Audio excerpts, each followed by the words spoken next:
Hello and welcome to Gardening at 58 North. Now this video is actually being re-recorded again because unfortunately the audio was lost. So some of this will be recorded audio from now, some of it will be recorded audio from the actual track. I had problems with the microphone on the day, but this is basically about my sunflowers. So this is last year, I think it was probably early spring 2018. So this is the plot where I'm going to put the sunflowers. You can see there's a kind of thin strip along the edge near the wall. That's going to be where the sunflowers are going to go. Now there are several old plants that have been in there last year. I've been putting in a few perennials here and there, but there's not much been going on in that border, so I'm going to plant it out with lots of sunflowers. It's a friend's garden, so I won't be able to visit it too often, but hopefully it will do well. I'm just going to have it quite low maintenance. You can see here I've got, looking at the soil, it's quite dry and dusty, so I'll need to improve the soil conditions. I'm going to add a lot of compost, and I've got some old compost from my balcony planters, so I'm going to be using them. And this wall is south facing, so it's really handy. It's going to get really good warm conditions. This is the compost for my planters on the balcony. Basically, most of the nutrients has been used up by the plants, but it's still really good compost for improving the soil condition. So I'll be using that. There's a bit of perlite mixed in there as well, but that's not a bad thing. That's good for the soil. There's also some fresh compost I'll be mixing in as well. I just want to make it as rich as possible, because it needs to have really good strong growth for the sunflowers to reach their full potential. So lots of compost. I'm also putting quite a lot of slow release fertilizer in. I'll be using bloodfish and bone. That works quite well because the nitrogen comes out quite quick at the beginning, helps it get really strong leaf growth, and then later on in the season when you want to start flowering, the nitrogen tapers off and then you get more potassium and phosphorus growth. Phosphorus is good for roots, and the potassium is good for the flowers, and that's late in the years when you want the flowers to come. So bloodfish and bone works quite well like that. It's an organic feed as well, so as I say, it slowly should last most of the season. I did also want to do supplemental feeding as the season went on, but we had a really bad drought in this year, and hopefully the photos later on will show that. That bad drought unfortunately meant that the feed couldn't get down to the roots of the plant, so I wasn't able to do much feeding later on, but they still did quite well considering we had one of the hottest and driest summers for about 30 years last year. So as I say, this is the wall it's going to go on. I'm going to have to put some shorter varieties underneath the windows. The windows, unfortunately, I don't want them to get blocked, so the short varieties will go there.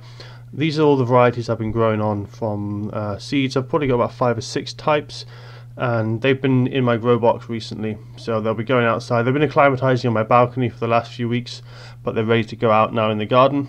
So I'll just get started now. I'll set up a time-lapse camera. I'm just going to clear the side, get all the weeds out, any existing old plants that I'm not really wanting to keep anymore I'll remove. There's a couple of nice perennials that I'll keep, but generally I'm just going to clear that border, put in some sunflowers, and put out all the new plants. Hopefully the wind won't be too harsh. It's quite a windy day, and I think some of the stems might get a little bit damaged with the planting, but I'll just go ahead now and set up the camera.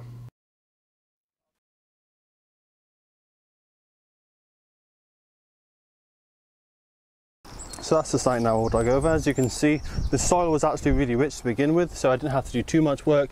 Grass came out very easily. This soil is very rich, I think sandy soil. It's very, very loose, really nice rich soil, and adding the compost has only benefited even more.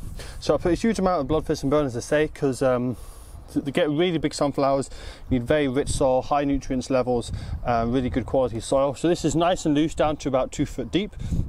So that's do really nice. Even deeper than that, I haven't found any subsoil, so I'm not sure how deep the soil actually is here, the topsoil, but it seems to be at least 2 or 3 foot deep. So this should do really well, hopefully. So these are the plants. They are rather windswept because trying to get them here was quite difficult. I've now got them in the kind of sheltered area next to the wall. They're still getting a bit blown around. So what I'll do is I'll bury the stems as deep as I can. The reason for that, will really help them so they won't get blown over and swept away. Interestingly, the ones at the back here, the seeds never popped off properly, so these seem to be the Titan variety. I'm not sure why. There are some Titans that did do a bit better, but you can also see in these Titans here, it hasn't popped off quite right, but at least that one's not deformed. So I'll put these all in the soil now. What I'm going to do is the very tallest varieties I'll have to put where there's not any window, and the smallest varieties I'll put where the window is, because obviously I don't want to be blocking the light from the window. And there's plenty of space on here, as you can see. It's a 2-story building, so I can go right up to the roof, probably give me about 5 or 6 meters of height. So I'll go ahead now and I'll plant them all up.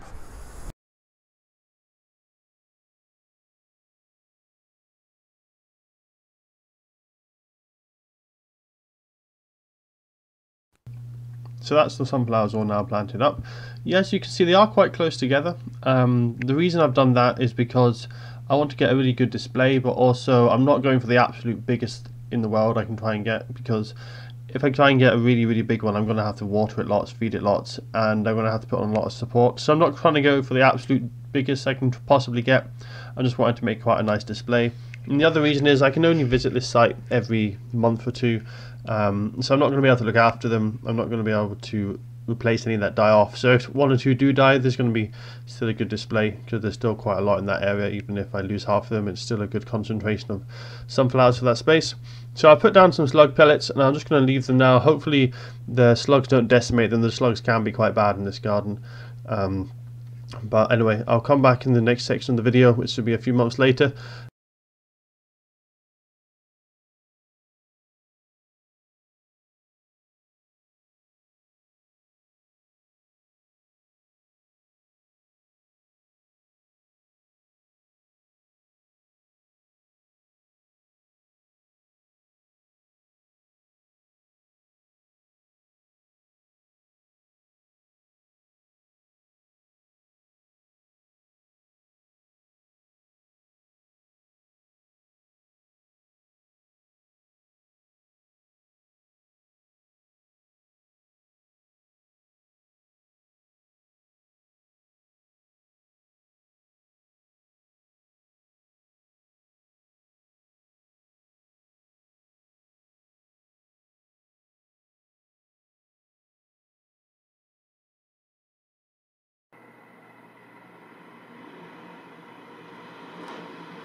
So this is now the final update for the sunflowers, I think. As you can see, they're really kind of past their best.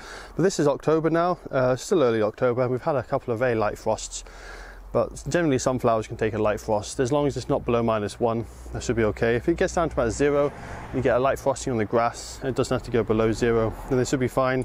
-1, -2, that's when they get affected by the frost though. As I'm speaking, as you can see, there's a nice sunflower over there that stood in bloom, and it's got a looks like an admiral butterfly on it. So it's still warm enough for some of these days for some butterflies to keep getting pollinated. It's looking quite good, the sunflowers at the moment. So drought's certainly been the worst problem this year. We've also had some really bad winds. We've had 60-mile-an-hour gusts 2 or 3 times this year, and just last week we had 80-mile-an-hour winds as well. So that's why a lot of these leaves are looking so torn and ragged. You can see here they really are very torn from the strong winds, but amazingly a lot of them have stayed standing. The worst storm was actually, I think, June or July. I think I gave you an update of that already, when they were completely flat, and that's why they've been standing down. But this was the tallest one, and this is giraffe. The giraffe seems to have definitely been the tallest. It's been a lot thicker than I was expecting as well. The giraffe variety was supposed to be a very tall and thin one that might need staking, but it's actually one of the ones that have stayed upright. And you can see here the head is absolutely enormous, absolutely covered in black seeds. So I'll probably harvest some of these seeds. I might plant them next year, see what kind of plant grows. It'll be interesting because the seeds will probably be a cross between all these other different plants here. So there might be some really tall ones, some multi-stemmed ones, maybe even some orange ones like those orange flowers there. They've stayed quite small, the orange one. I'll just see if I can find the name tag, see what the variety it is. So I couldn't find the variety, but I think it might be in Pacino Gold. If I'm incorrect, I'll put up writing over the screen now so you can see what it is. And this one's done really well. It's a multi-stem variety. It doesn't grow very tall, as you can see. It's quite small, but it's got lovely kind of orangey golden flowers. Really nice colour to them, and this is probably the healthiest one so far. Multi-stem, so it keeps growing. You just keep deadheading it, keeps throwing out new shoots. So I'll definitely be keeping this one, and I'll be leaving that one to grow until the frost kills it.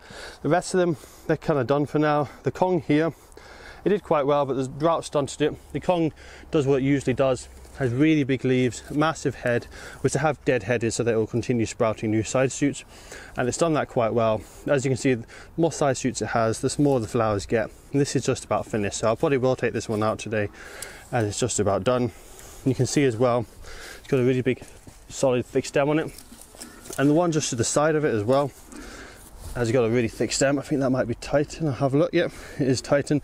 Titan didn't do as well as I was hoping. I'll show you one of the Titans back here. This is one of the Titans. This managed to stand up.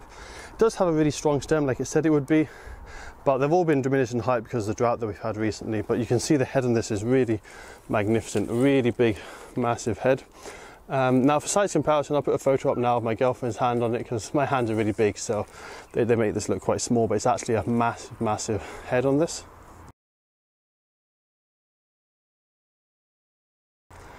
So as you can see, it really is a large head that it's got, but Titan's only single-headed, so once it's finished flowering, that's it. You can see there's no side shoots coming on it. That's why I've not dead-headed it. I might as well collect the seeds from this. But so Titan's quite good. Say giraffe was probably the best. This one as well is a giraffe one. This one did end up with a thinner stem, and I did dead-head it, put out a couple of side shoots, but didn't really come to much. This one was also Titan. You can see it fell over. Again, massive head on it, but hasn't really had any side shoots, and it has been a bit floppy. So it looks like giraffe was the best this year. So Kong was as good as ever. I've got a few other ones here as well. I'll have a look. I've got this one lying down here. So this one here, for example, is also giraffe. You can see the difference here though. This one's quite a thin stem, not very big head, quite a small scrawny plant. This one's much bigger, what's happier. I think that's just to do with the drought. Some of them managed to get the roots down, some of them didn't. So it's not been a great year. As I say, the drought really held everything back. But what I'll probably do is I'll do it again next year. Hopefully the drought won't be as bad next year, or have a better system of keeping them well watered. Now it should grow a lot bigger. I mean, the giraffe plants and the Titan plants, for example, they could have well been up to the height of the roof there if it had been a good year. But this year it's only got to about 8 foot. And the one at the end there is about 8 foot. This one here is about 7 foot. The Kong only just about reached 6 foot before falling over, and then started branching. The same with the other ones. They're all between 5 or 4 foot, with the exception of the Pacino Gold here, which this is about as tall as it ever grew. It has fallen over slightly, but it wasn't much taller than this, maybe 4 foot at most. But this has had the most flowers, also looking really healthy and green, so I'll definitely grow more of them next year. But I think that's it for the update on my sunflowers. That's how they've done this year. As I say, I'll do them again next year. Similar varieties. I probably won't bother with the Titan. I'll definitely have the Kong F1 again, because that's always great with the big leaves and the way it keeps branching. I'll probably do that Pacino Gold over there, because I'm really liking how long that's lasted. It's had lots of lovely kind of orange flowers. Nice to see it different from the yellow. And the giraffe as well, because that's been a surprise to me. I thought it would be quite a thin stem one from the description, but it's actually been quite a solid, strong plant. You can see there this string actually snapped off from the bamboo cane, yet it's still managing to hold itself up even with that massive flower head on top. So that's a really solid plant. So we're doing giraffe again, and you can see it isn't quite as strong as Titan. Titan's the one on the floor here, has actually got a thicker stem. Same with the Kong F1, but even though they were thicker stem, they did fall down, unfortunately. I'm not sure why. But even though they are a little bit thicker than giraffe is still strong enough to hold its own. So I'll be doing more giraffe. Titan, as I say, although it has probably the biggest head out of them all, it's not really much different to the giraffe over there, and it has been a bit smaller consistently when you look at the other ones. So that's all for this update, and hopefully I'll give you another update next spring when I start my new collection of sunflowers.